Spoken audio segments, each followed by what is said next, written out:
Hello दोस्तों, मैं अंजलि यादव स्वागत करती हूँ आपके अपने YouTube channel Anjali global institute में। आई होप आप सभी लोग बहुत अच्छे होंगे और अपनी तैयारी को बहुत अच्छे से कर रहे होंगे। कहा जाता है आज रास्ता बना लिया है तो कल मंजिल भी मिल जाएगी। आज रास्ता बना लिया है तो कल मंजिल भी मिल जाएगी। हौसलों और मेहनत की भारी कोशिश एक दिन जरूर रंग लाएगी। तो इसी लाइन के साथ आज के क्लास को हम स्टार्ट करेंगे। मॉडर्न हिस्ट्री की इस क्लास में हम आज पढ़ने वाले हैं डी इंडस्ट्रियलाइजेशन यानी कि बी औद्योगिकरण को। तो चलिए स्टार्ट करते हैं आज के अपने क्लास को। हम जान लेते हैं कि बी औद्योगिकरण क्या है। मॉडर्न इंडस्ट्री का न लगाया जाना और हस्तशिल्प उद्योगों का पतन ही बी औद्योगिकरण कहलाता है।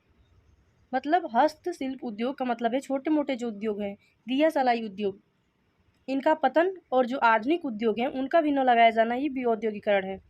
आगे हम देख लेते हैं कि जो डी इंडस्ट्रियलाइजेशन है इसका विचार सर्वप्रथम किसने दिया, तो दादा भाई नौरोजी ने। तो ये पॉइंट ध्यान रखिएगा। आगे हम देखेंगे भारत में डी इंडस्ट्रियलाइजेशन की प्रक्रिया को सबसे अधिक बल 1813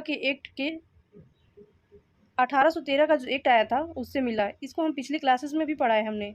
जब क्लास स्टार्ट हुआ था, ब्रिटिश ईस्ट इंडिया कंपनी को हम पढ़ रहे थे, तब हम उसमें बताए थे कि 1813 के एक्ट से क्या होता है कि फ्री ट्रेड पॉलिसी, मुक्त व्यापार नीति आती है। इसी को हम देखेंगे। 1813 के एक्ट के अनुसार क्या होता है कि फ्री ट्रेड पॉलिसी की नीति को अपनाते हुए भारतीय बाज़ारों को ब्रिटिश वस्तुओं के लिए खोल दिया जाता है। इसमें हमने देखा था कि ब्रिटेन में उस समय औद्योगिकरण का दौर चल रहा था। इस तरह से इंडस्ट्री भी बढ़ रही थी, प्रोडक्शन भी बढ़ रहा था और लाभ भी बढ़ रहा था। तो ये लाभ हमेशा मिलता रहे, इसके लिए दो चीज़ों की ज़रूरत थी कि कच्चा माल यानी कि रॉ मटेरियल की ज़रूरत थी और बड़े बाज़ार की ज़रूरत थी।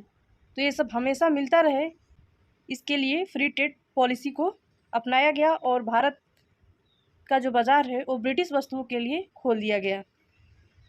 क्योंकि जो ब्रिटिश ईस्ट इंडिया कंपनी थी वो वहाँ की जो ज़रूरतें थीं, कच्चे माल पहुँचाना, ये सब वो पूरा नहीं कर पा रही थी, इसीलिए सभी ब्रिटिश के लिए भारत का द्वार खोल दिया गया। अब हम तीसरा पॉइंट देख लेते हैं, बी औद्योगिकरण का दुष्परिणाम क्या हुआ। तो भारत में ग्रामीण हस्तशिल्प उद्योग का पतन हो गया। तो ये पॉइंट ध्यान रखिएगा, ये क्वेश्चन बन सकता है।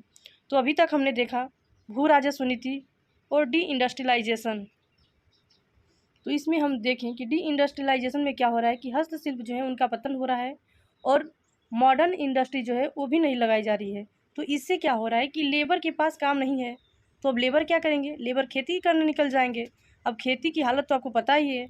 इसमें हमने पढ़ा था भू राजस्व नीति के अनुसार जो परमानेंट सेटलमेंट था, रैयतवाड़ी सिस्टम था, महारवाड़ी सिस्टम था, इसमें क्या हो रहा था कि किसानों का शोषण हो रहा था।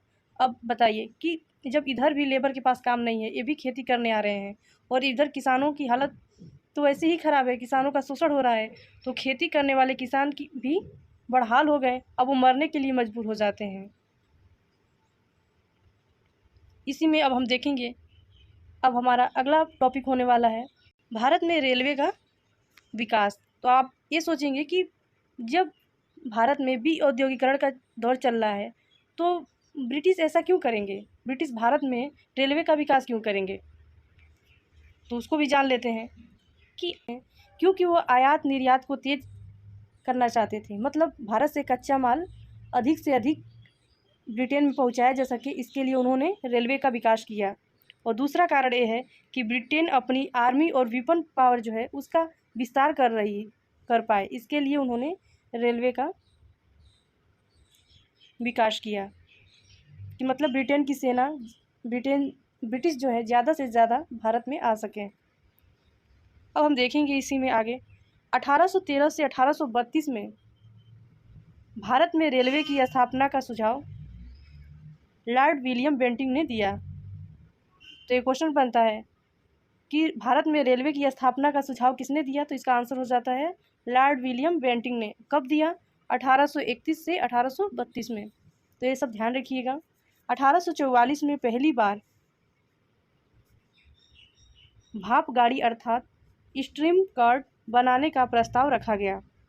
इसी में आगे देखेंगे 16 अप्रैल 1853 में पहली गाड़ी मुंबई से थाड़ी चली 34 किलोमीटर। उस समय गवर्नर जनरल कौन था? तो लॉर्ड डलहौजी। ये तो आप लोगों को पता ही होगा, इससे क्वेश्चन तो बहुत बनता है कि भारत में पहली बार ट्रेन जो है कब चलाई गई? तो 16 अप्रैल 1853 को।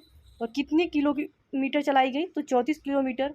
और उस समय गवर्नर जनरल कौन था? तो लॉर्ड डलहौजी था। तो ये सब ध्यान रखिएगा बातें। और कहाँ चलाई गई? तो मुंबई से थाड़े तक। ये सब जो पॉइंट हैं ये सब ध्यान रखिएगा आप, इससे क्वेश्चन बनते हैं। आगे देखते हैं। इसी में हम आगे देखेंगे 1902 में थॉमस रॉबर्टसन कमीशन आता है। उसके सिफारिश के आधार पे जो रेलवे बोर्ड है उसकी स्थापना 1905 में होती है।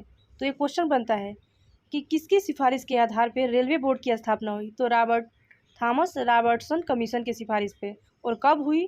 तो 1905 में। और ये कमीशन कब आया था? तो 1902 में। तो ये सब पॉइंट बहुत ही ध्यान से आप याद रखिएगा। अगला देखते हैं, ये नोट है, इसे भी आप ध्यान रखिएगा। लॉर्ड कर्जन के काल में रेलवे का सर्वाधिक विकास हुआ। तो ये भी क्वेश्चन है कि किसके काल में रेलवे का सर्वाधिक विकास हुआ? तो इसका आंसर हो जाता है कर्जन के काल में रेलवे का सर्वाधिक विकास हुआ। फिर आगे देखेंगे कि 1920 में एकवर्थ कमीशन आता है लॉर्ड चैम्सफोर्ड के समय पे। इसमें क्या होता है कि रेलवे व्यवस्था को पूर्णतः सरकारी क्षेत्र के अधीन करना। एकवर्थ कमीशन क्यों आया? कब आया? तो एकवर्थ कमीशन जो है 1920 ईस्वी में आया, जब चैम्सफोर्ड था उस समय गवर्नर जनरल था। और इसके आधार पर रेलवे व्यवस्था को पूर्णतः सरकारी क्षेत्र के अधीन करना था। और दूसरा पॉइंट ये है कि रेलवे बजट को आम बजट से अलग करना था। तो ये सब पॉइंट ध्यान रखिएगा, बहुत ही इम्पोर्टेंट है। अब आगे देखेंगे कि 1924-25 में जब लॉर्ड रीडिंग गवर्नर जनरल था उसके समय में एकवर्थ कमीशन की जो सिफारिश है उसको लागू किया गया। तो कब आ रहा है एकवर्थ कमीशन? 1920 ईस्वी में आ रहा है। और उसके आधार पे क्या करना की बात हो रही है? तो इसके आधार पे रेलवे व्यवस्था को पूर्णतः सरकारी क्षेत्र के अधीन करने की बात हो रही है। और रेल बजट को आम बजट से अलग करने की बात हो रही है। और 1924-25 यानी कि जब लॉर्ड रीडिंग गवर्नर जनरल होता है उस समय एकवर्थ कमीशन की सिफारिश लागू कर दी जाती है। इसी में आगे हम देखेंगे 1925 में प्रथम इलेक्ट्रॉनिक ट्रेन बम्बई से कुर्ला के बीच चली। तो ये सब पॉइंट है इंपॉर्टेंट, ध्यान रखिएगा। तो आज की क्लास कैसी लगी आप सभी को ये मुझे कमेंट बॉक्स में ज़रूर बताइएगा। अगर वीडियो अच्छी लगी हो तो लाइक ज़रूर करें और चैनल को सब्सक्राइब करें, जिससे आगे आने वाली कोई भी नोटिफिकेशन आप तक सबसे पहले पहुँचे। तो मिलते हैं अपने अगले वीडियो में।